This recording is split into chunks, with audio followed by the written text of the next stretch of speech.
Taste by Roald Dahl. There were 6 of us to dinner that night at Mike Schofield's house in London.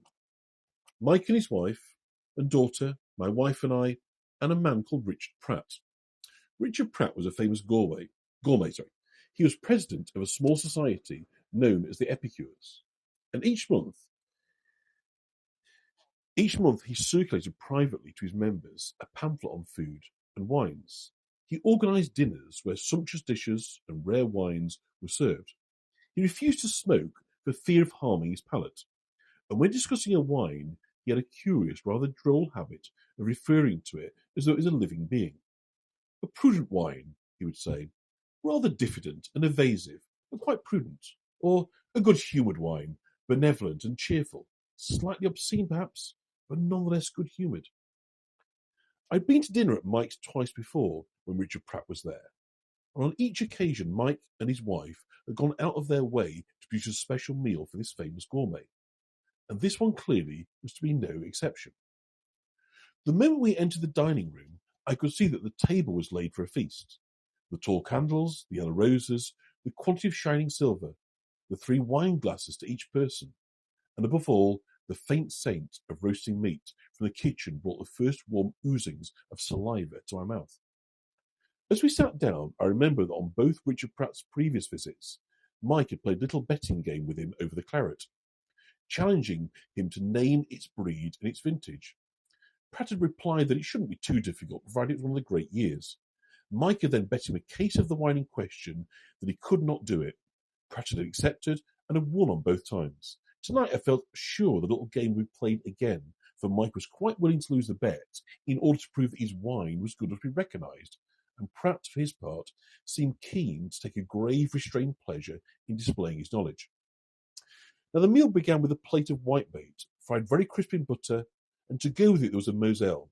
Mike got up and poured the wine himself, and when he sat down again, I could see he was watching Richard Pratt. He had set the bottle in front of me so I could read the label. It said Giersley Oligsburg, 1945. He leaned over and whispered to me that Giersley was a tiny village in the Moselle outside, almost unknown outside Germany. He said that this wine we were drinking was something unusual, that the output of the vineyard was so small it was almost impossible for a stranger to get any of it. He had visited Giersley personally the previous summer in order to obtain a few dozen bottles they'd finally allowed him to have. I doubt whether anyone else in the country has any of it at the moment, he said. I saw him glance again at Richard Pratt. Great thing about Moselle, he continued, raising his voice, is the perfect wine to serve for a claret. A lot of people serve a Rhine wine instead. That's because they don't know any better. A Rhine wine will kill a delicate claret. You know that? It's barbaric to serve a Rhine wine before a claret. But a Moselle, Moselle is exactly right. Mike Schofield was an amiable middle-aged man, but he was a stockbroker. To be precise, he was a jobber in the stock market, and like a number of his kind, he seemed to be somewhat embarrassed, almost ashamed to find that he made so much money with so slight a talent. In his heart, he knew he was not really much more than a bookmaker, an unctuous, infinitely respectable, secretly unscrupulous bookmaker, and he knew that his friends knew it too. So he was seeking now to become a man of culture, to cultivate a literary and aesthetic taste, to collect paintings, music, books, and all the rest of it. His little sermon about Rhine wine and Moselle was part of this thing, this culture that he sought. A charming little wine, don't you think? He said. He was still watching Richard Pratt. I could see him give a rapid, furtive glance down the table each time he dropped his head to take a mouthful of whitebait. I could almost feel him waiting for the moment when Pratt would take his first sip, and look up from his glass with a smile of pleasure, of astonishment, perhaps even of wonder. And then there would be a discussion, and Mike would tell him about the village of Giersley. But Richard Pratt did not taste his wine. He was completely engrossed in conversation with Mike's 18-year-old daughter Louise. He was half turned towards her, smiling at her, telling her that, so far as I could gather, some story about a chef in a Paris restaurant. As he spoke, he leaned closer and closer to her, almost to impinge upon her, and the poor girl leaned as far back as she could, moving away, nodding politely, rather desperately, and looking not at his face, but at the topmost button of his dinner jacket. We finished our fish, and the maid came round removing the plates. When she came to Pratt, she saw that he had not yet touched his food, so she hesitated, and Pratt noticed her.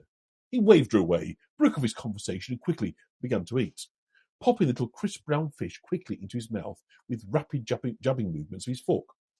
Then, when he'd finished, he reached for his glass, and in 2 short swallows, he tipped the wine down his throat and turned immediately to resume his conversation with Louise Schofield. Mike saw it all. I was conscious of him sitting there, very still, containing himself, looking at his guest. His round, jovial face seemed to loosen slightly and to sag, but he contained himself and was still and said nothing. Soon the maid came forward with the second course. This was a large roast of beef. She placed it on the table in front of Mike, who stood up and carved it, cutting the slices very thin, laying them gently on the plates for the maid to take around. When he had served everyone, including himself, he put down the carving knife and leaned forward with both hands on the edge of the table. Now, he said, speaking to all of us but looking at Richard Pratt. Now for the claret. I must go and fetch the claret, if you'll excuse me. You go and fetch it, Mike, I said. Where is it? In my study, with the cork out breathing. Why the study? Acquiring room temperature, of course. It's been there for 40 to 24 hours. But why the study? It's the best place in the house. Richard helped me choose it last time he was here. At the sound of his name, Pratt looked around. That's right, isn't it? Mike said. Yes, Pratt answered, nodding gravely. That's right. On top of the green filing cabinet in my study, Mike said. That's the place we chose. A good, draft-free spot in a room with an even temperature. Excuse me now, will you, while I fetch it? The thought of another wine to play with had restored his humour, and he hurried out of the door to return a minute later more slowly, walking softly, holding in both hands a wine basket in which a dark bottle lay. The label was out of sight, face downwards. Now, he cried as he came towards the table. What about this one, Richard? You'll never name this one. Richard Platt turned slowly and looked up at Mike. Then his eyes travelled down the bottle, nestling in the small wicker basket. He raised his eyebrows, a slight supercilious arching of his brows, and with it a pushing outwards of a wet lower lip, suddenly imperious and ugly. You'll never get it, Mike said. Not in 100 years. A claret? Richard Pratt asked condescendingly. Of course. I assume then that it's one of the smaller vineyards. Maybe it is, Richard. And then again, maybe it isn't. But it's a good year, one of the great years. Yes, I guarantee that. Then it shouldn't be too difficult, Richard Pratt said, drawling his words, looking exceedingly bored. Except that to me, there was something strange about this drawling. So this one is really rather difficult, Mike said. I won't force you to bet on this one. Indeed? And why not? Again, the slow arching of the brows, the cool, intent look. Because it's difficult. That's not really complimentary to me, you know. My dear man, Mike said. I bet you with pleasure, if that's what you want. If that's what you wish. Let's bet. It shouldn't be too hard to name it. You mean you want to bet? I'm perfectly willing to bet, Richard Pratt said. All right then. We'll have the usual. A case of the wine itself. You don't think I'd better name it, do you? As a matter of fact, and with all due respect, I don't, Mike said. He was making some effort to remain polite, but Pratt was not bothering overmuch to conceal his contempt for the whole proceeding. And yet, curiously, his next question seemed to betray a certain interest. You'd like to increase the bet? No, Richard, a case is plenty.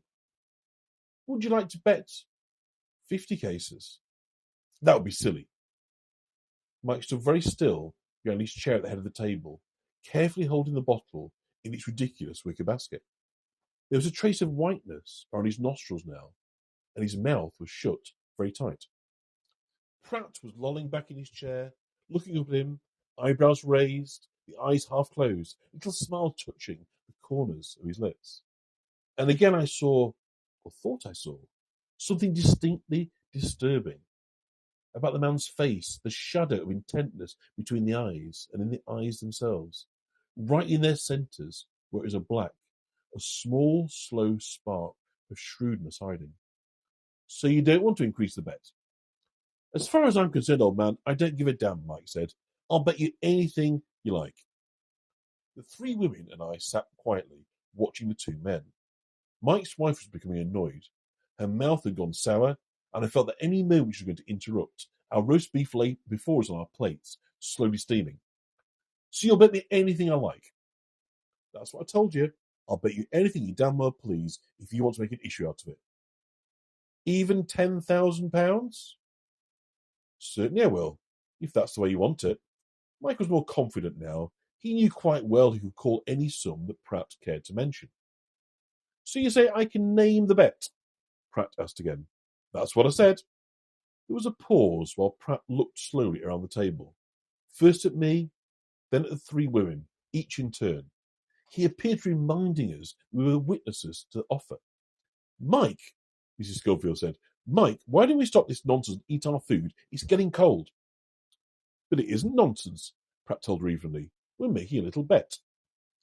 I noticed the maid standing in the background holding a dish of vegetables, wondering whether to come forward with them or not. All right then, Pratt said. I'll tell you what I want to bet. Come on then, Mike said, rather reckless. I don't give a damn what it is. You're on. Pratt nodded. A little smile moved the corners of his lips. And then, quite slowly, looking at Mike all the time, he said, I want you to bet me the hand of your daughter in marriage. Louise Schofield gave a jump. Hey! She cried. No, that's not funny. Look here, Daddy. That's not funny at all. No, dear, her mother said. They're only joking. I'm not joking, Richard Pratt said. It's ridiculous, Mike said. He was off balance again now. You said you'd bet anything I liked. I meant money. You didn't say money. That's what I meant. Well, it's a pity you didn't say it. But anyway, if you wish to go back on your offer, that's quite all right with me. It's not a question of going back on my offer, old man. It's a no bet anyway, because you can't match the stake.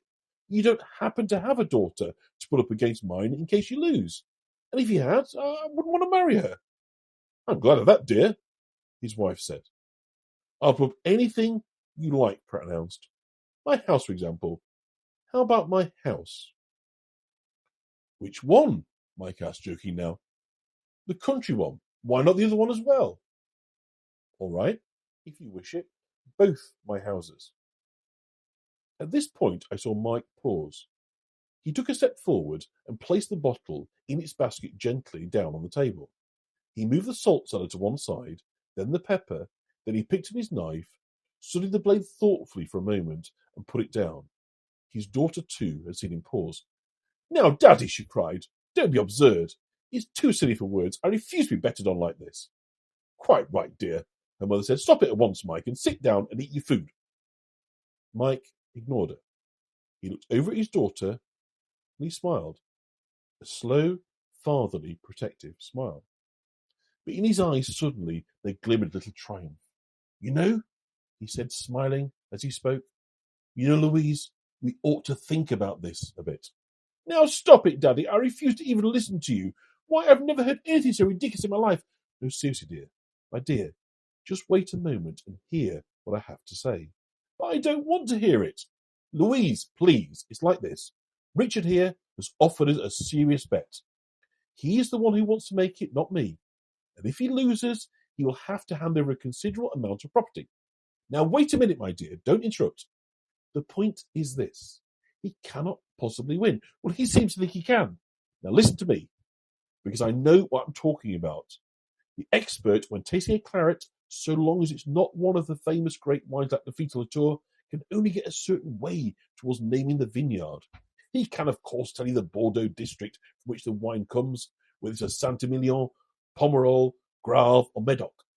But then each district has several communes, little counties, and each county has many, many small vineyards. It is impossible for a man to differentiate between them all by taste and smell alone.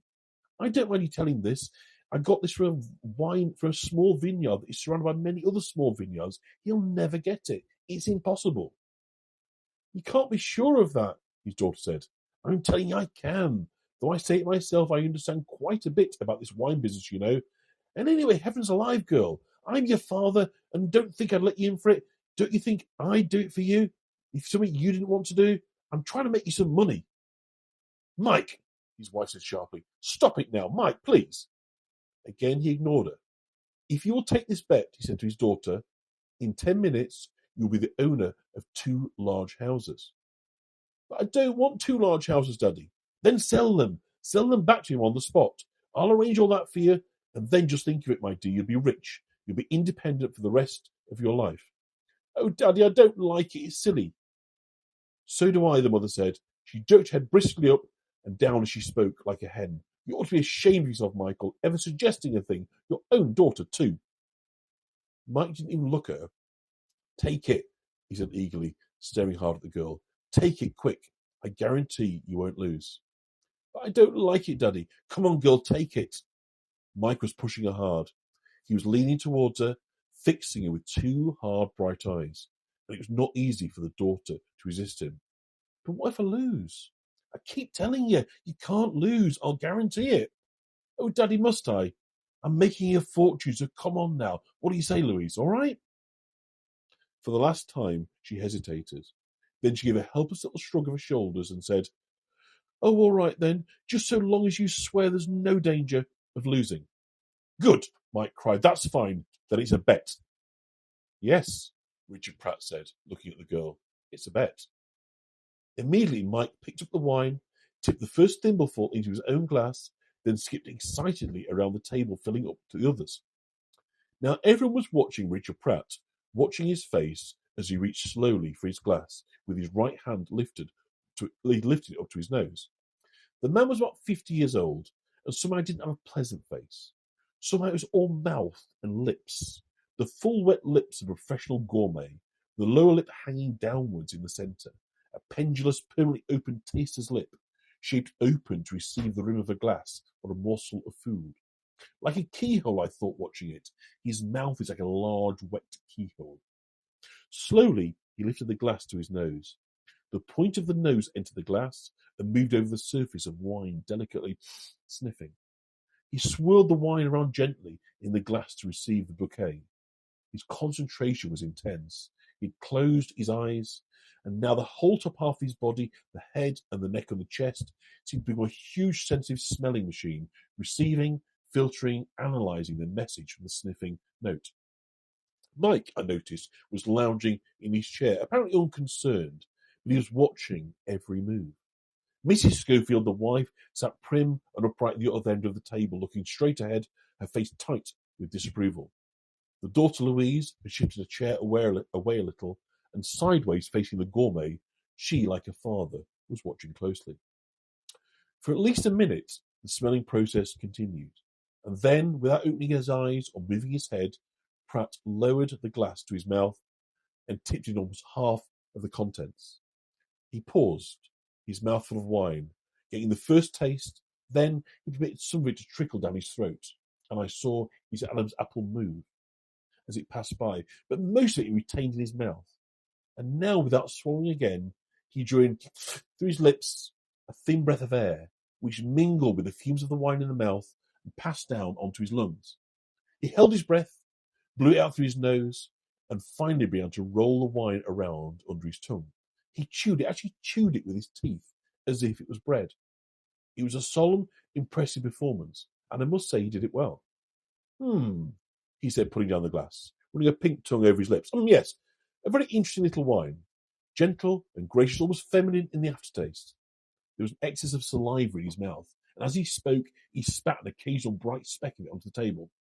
Now we can start to eliminate. You'll pardon me for doing this carefully, but there's much at stake.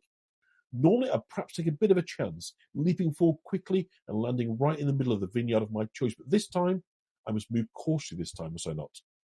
He looked up at Mike, and he smiled. A thick, wet-lipped smile. Mike did not smile back. First then, which district in Bordeaux does this wine come from? That's not too difficult. It's far too light in body to be a Saint-Emilion or a Grave. It's obviously a Medoc. There's no doubt about that. Now, from which commune in Medoc does this come? That also, by elimination, should not be too difficult to decide. Margaux? No, it cannot be a Margaux. It's not got the violent bouquet of a Margaux. Pauillac? It cannot be Pauillac either. It's too tender, too gentle and wistful for Pauillac. The wine of Pauillac has a character that almost imperious in the taste.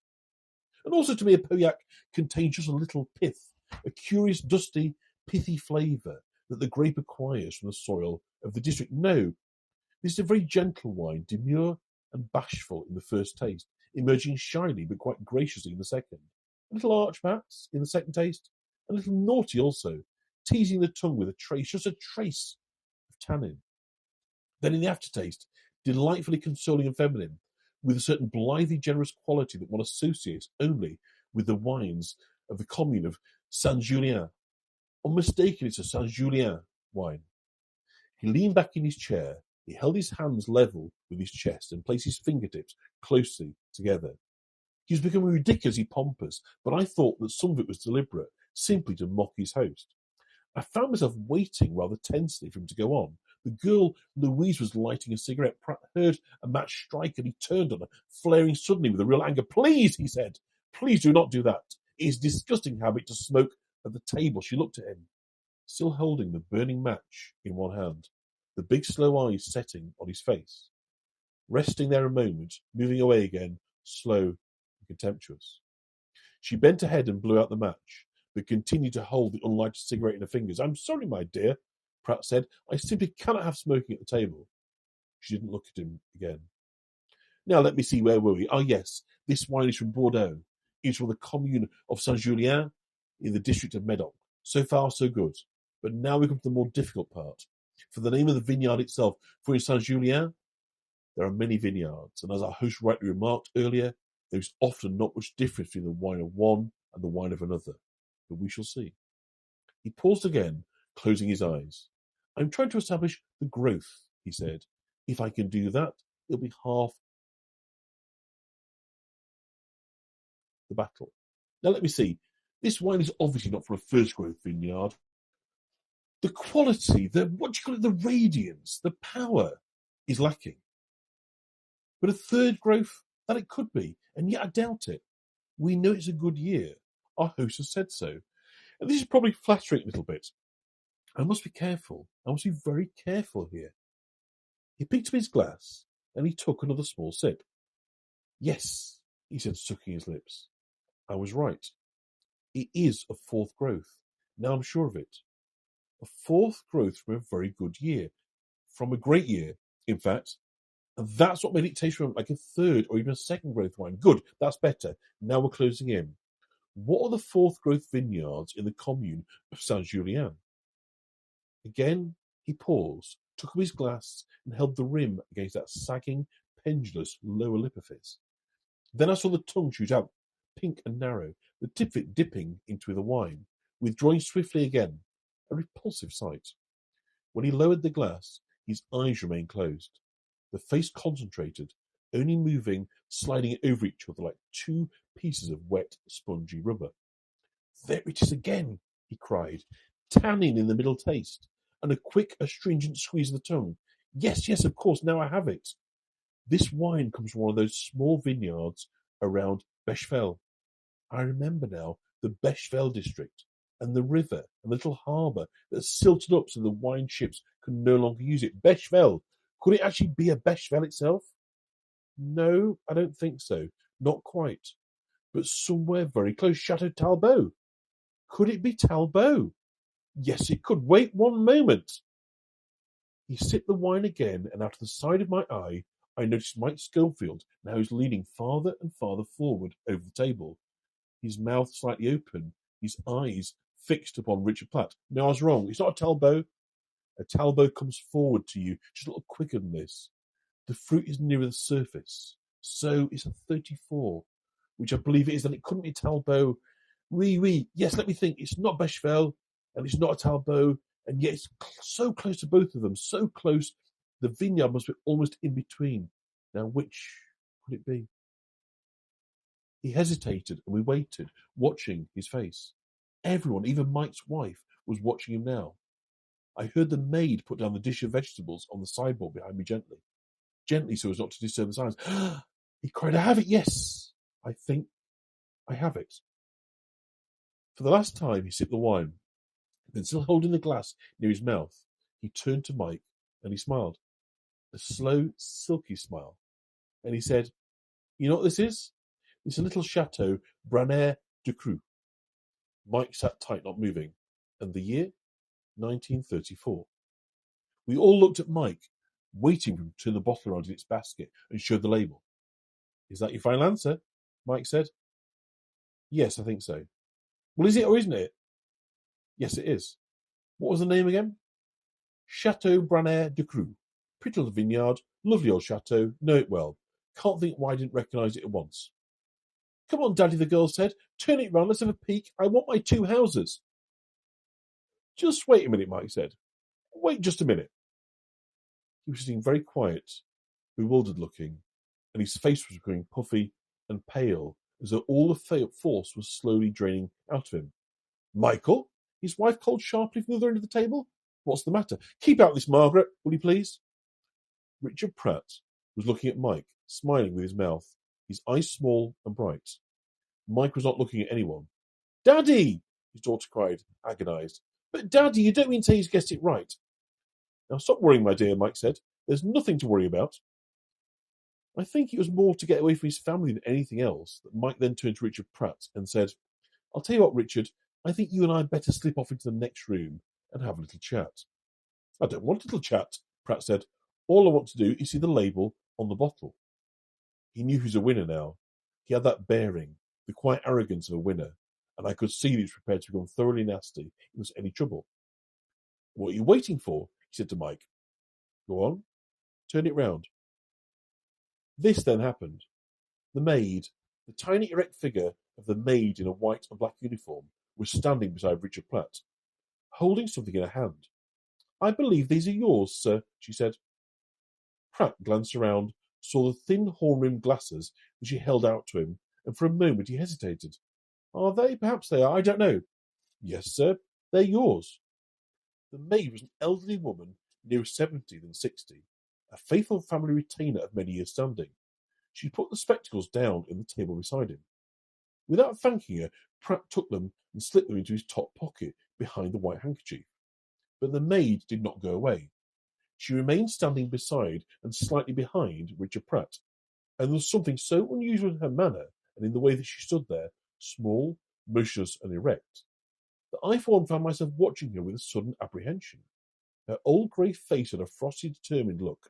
The lips were compressed, the little chin was out, and the hands were clasped together tight before her.